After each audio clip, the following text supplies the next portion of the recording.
Hello दोस्तों आज मैं आपके लिए लेकर आया हूँ प्लेइंग विथ डॉल्स मूवी का सेकंड पार्ट जिसका नाम है playing with dolls bloodlust. और अगर आपने इस मूवी का फर्स्ट पार्ट नहीं देखा है तो उसे भी जाकर देख लीजिए, जिसका लिंक आपको नीचे डिस्क्रिप्शन में और आई बटन में मिल जाएगा। और जल्दी ही मैं इस मूवी के आगे के पार्ट्स को भी एक्सप्लेन करने वाला हूँ, तो आप चैनल को सब्सक्राइब जरूर कर लेना। तो चलिए आगे बढ़ते हैं इस वीडियो में।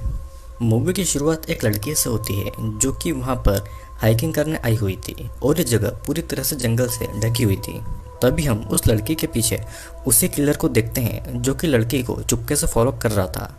और उस जंगल में हर तरफ कैमराज ही कैमराज लगे हुए थे। हर बार की तरह इस बार भी वो अमीर आदमी कैमरा की मदद से उस लड़की की मौत का तमाशा देख रहा। उस लड़की को किलर पकड़ लेता है और उसका एक हाथ काट डालता है। लड़की बहुत चिल्लाती है और फिर किलर एक हैमर को लड़की के मुंह पर मारता है, जिससे कि लड़की का मुंह टूट फट जाता है। उस लड़की का मुंह कुछ ऐसा हो गया था कि जैसे कि कोई कांच की गुड़िया टूट गई हो। और ये सारी भयानक किलिंग्स उस कैमरा में रिकॉर्ड हो रही थी और वो अमीर आदमी इसे देखकर एंजॉय कर रहा था। फिर हमें किलर का घर दिखाया जाता है, कटे हुए डेड बॉडी से भरा हुआ था और उन डेड बॉडी से कटे हुए बॉडी के पार्ट्स हर जगह लटके हुए थे।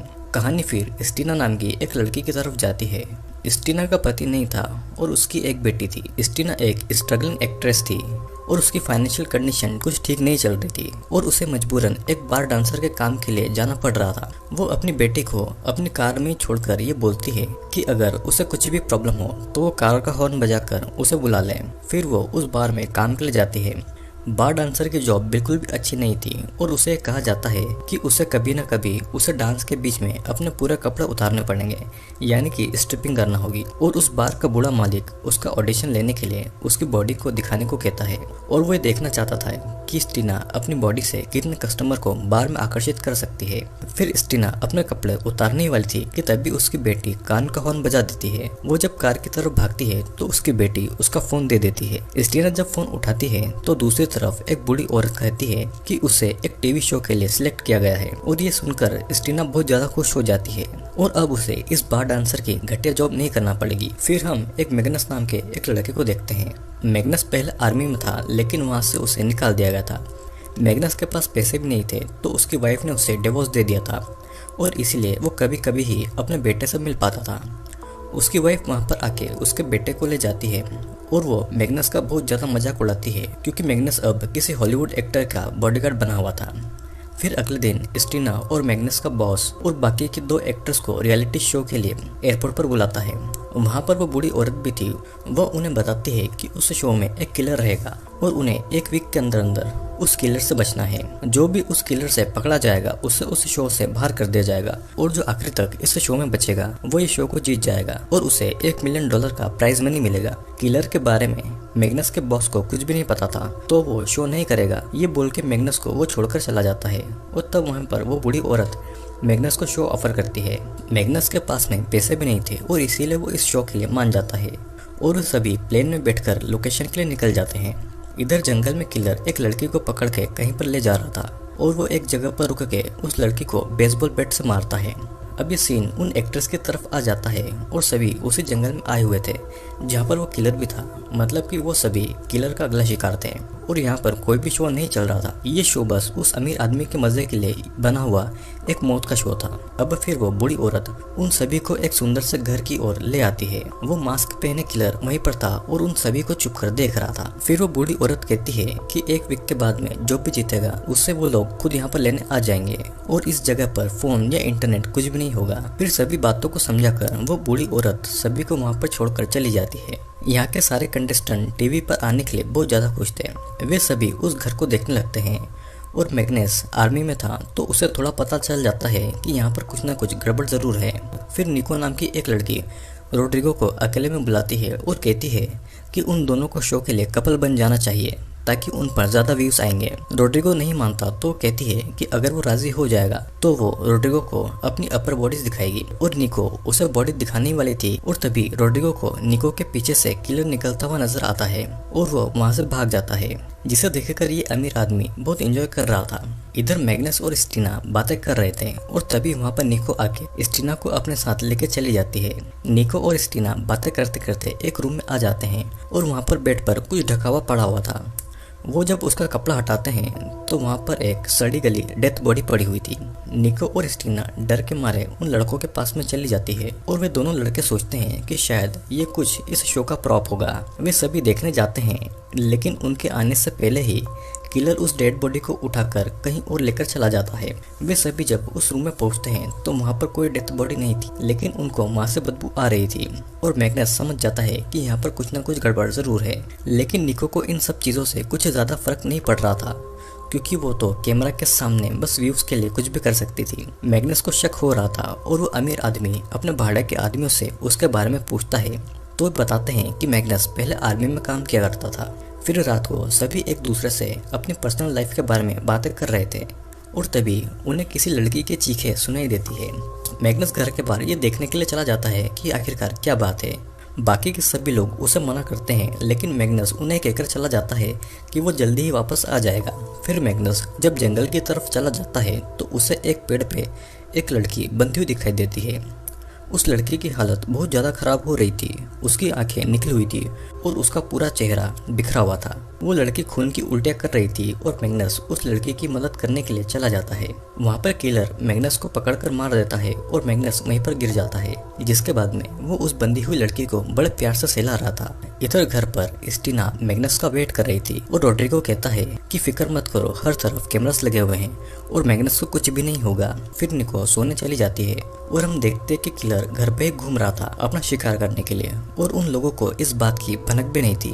अब रोड्रिगो निको से इंटीमेट होने के लिए निको के रूम के बाहर उससे आवाज़ लगाता है, लेकिन निको उसे मना करके उसे वहाँ से भगा देती है।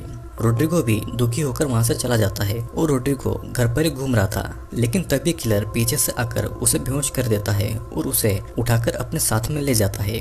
अगली सुबह हम देखते हैं कि रोड्रिगो के सर से खून निकल रहा है। उसे किलर ने एक पेड़ से पीठ के बल पर लेटाकर बांध दिया था और जब वो होश में आता है तो अपने आप को छुड़ाने की कोशिश करता है, लेकिन वो अपने आप को नहीं छुड़ा पाता और तभी किलर आकर उसकी बॉडी को काट काट कर उसे मार डालता है। इधर हम देखते हैं कि घर पर निको गाना लगाकर अपने अंडरगारमेंट्स में डांस कर रही थी और ये सब वो अमीर आदमी अपने कैमरास में देख रहा था।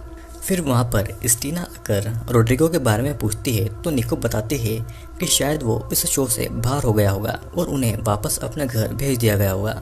ये सुनकर स्टीना काफ़ी खुश थी, क्योंकि शो में उसके जीतने के चांसेस अब और भी ज़्यादा बढ़ चुके थे। फिर कुछ देर के बाद में निको नहाने जाती है तो पीछे से किलर उसके पास में आता है और उसे वहीं पर काट डालता है और ये सारी चीज़ें वो अमीर आदमी अभी भी देख रहा था। उस अमीर आदमी के साथ में एक प्रोस्टिट्यूट थी जो कि उससे पूछती है कि ये सारी चीज़ें तो बिल्कुल असली की ही तरह लगती है, लेकिन तभी वो अमीर आदमी झूठ बोलता है कि ये सब एक शो है। इधर स्टीना एक रूम में बैठकर बुक पढ़ रही थी और वो देखती है कि इस रूम का डोर कोई खोलना चाह रहा है, जिससे कि वो बहुत घबरा जाती है। लेकिन कुछ देर के बाद में जो कोई भी था वो वहाँ से चला जाता है। इधर दूसरी तरफ वो अमीर आदमी उस प्रोस्टिट्यूट को एक इंजेक्शन लगाकर बेहोश कर देता है और शायद वो उसे भी अपना शिकार बनाने वाला था। फिर अगली सुबह स्टीना सभी को ढूंढती है, लेकिन उसे कोई नहीं मिलता और वो जंगल की तरफ चली जाती है तो तभी उसके सामने वो मास्क पहने किलर आ जाता है और स्टीना उस किलर को एक एक्टर समझ रही थी। वो उससे बातें करने लगती है और किलर उसका हाथ पकड़कर उसका हाथ काटने की कोशिश करता है और स्टीना वहाँ से भाग जाती है। और इधर स्टीना वापस उस घर में आकर कैमरास में देखते हुए बहुत अनाप शनाप गालियाँ देती है, क्योंकि वो बहुत ज़्यादा घबरा गई थी। अब कुछ देर के बाद में स्टीना को एक फ़ोन की रिंग सुनाई देती है और वो उस आवाज़ को फॉलो करती है। वो फ़ोन एक पेड़ पर लटका हुआ था और स्टीना फ़ोन उठाती है तो उस फ़ोन पर वो अमीर आदमी था। वो ये कहता है कि वो ये शो जीत चुकी है और वे सभी उसे लेने के लिए आ रहे हैं, जिसे सुनने के बाद में स्टीना की खुशी का ठिकाना नहीं था। वो खुशी से उस घर में एंजॉय करती है और नाचती है। अब रात को स्टीना को नींद आ जाती है और तभी किलर स्टीना के पास आकर उसकी बॉडी के पार्ट्स को गलत तरीके से टच कर रहा था। स्टीना की जब नींद खुलती है तो वो किलर को देखकर डर जाती है और किलर उसे मार के बेहोश कर देता है और वो उसे अपने साथ में भी ले जाता है। अब अगली सुबह स्टीना की जब नींद खुलती है तो वो खुद को एक पेड़ पर बंधा पाती है। स्टीना जोर जोर से डर के मारे रो रही थी और किलर वहाँ पर आकर स्टीना का एक जूता निकालता है और उसके पैर का एक अंगूठा काटकर उस अंगूठे को एक डेड बॉडी की आंख में सजा देता है और वो स्टीना के कटे हुए पैर में ही वो जूता फिर से पहना देता है, जिससे कि स्टीना को बहुत ज़्यादा दर्द होता है और वो दर्द के मारे रोने लगती है। अब फिर किलर स्टीना की टांगे काटने वाला था कि तभी किलर को गोली की आवाज़ें सुनाई देती है और किलर ये देखने चला जाता है कि गोली किसने चलाई है, जिसका फायदा उठाकर स्टीना वहां से भाग जाती है। किलर ये देखता है कि गोली चलाने वाला अमीर आदमी का ही कोई आदमी है, पर किलर फिर भी उसे मार डालता है क्योंकि वो उसके एरिया में आ गया था। स्टीना भाग ही रही थी कि किलर उसे पकड़ लेता है और वो स्टीना को भी मारने ही वाला था कि तभी मैग्नस आकर किलर पर हमला कर देता है, जिससे कि किलर वहीं पर गिर जाता है। मैग्नस फिर स्टीना को उठाकर भागने लगता है और तभी वो अमीर आदमी उसको गन दिखाकर रोक देता है। वो बोलता है कि अगर यहाँ से बचना चाहते हो तो इस किलर को मारो या तो मैं तुम्हें ही मार दूंगा। और ये सुनकर मैग्नस और स्टीना किलर को मारने के लिए निकल जाते हैं। स्टीना की हालत अब बहुत खराब हो चुकी थी, वो ठीक से चल भी नहीं पा रही थी और स्टीना फिर दूसरी जगह चल जाती है। और यहाँ पर मैग्नस एक दूसरे के साथ में लड़ रहे थे। मैग्नस अपनी आज़ादी के लिए लड़ रहा था और वो किलर अपने शौक के लिए लड़ रहा था। दोनों के बीच में बहुत देर तक लड़ाई होती है और इन दोनों की लड़ाई अब वो अमीर आदमी अपने सामने ही देख रहा था। मैग्नस और किलर दोनों आपस में लड़ते रहते हैं और इसी के साथ में ये मूवी यहीं पर एंड हो जाती है। तो दोस्तों ये था प्लेइंग विथ डॉल्स मूवी का सेकंड पार्ट, जिसका नाम था ब्लड लस्ट। पहले पार्ट में हम देखा कि कैसे किलर अभी भी जिंदा था और सेकंड पार्ट में हमने देखा कि किलर और मैग्नस दोनों आपस में लड़ रहे थे। अब इस किलर का क्या हुआ और इसे कैसे मारा गया, ये तो हमें अगले पार्ट में ही दिखाया जाएगा। तो चलिए मैं जल्दी ही उसे भी अपलोड करने वाला हूँ। और अगर आपने हमारे बाकी के वीडियोस नहीं देखे हैं, जाइए पहले उन्हें भी देख कर आइए। और अब हम मिलेंगे अगले वीडियो में।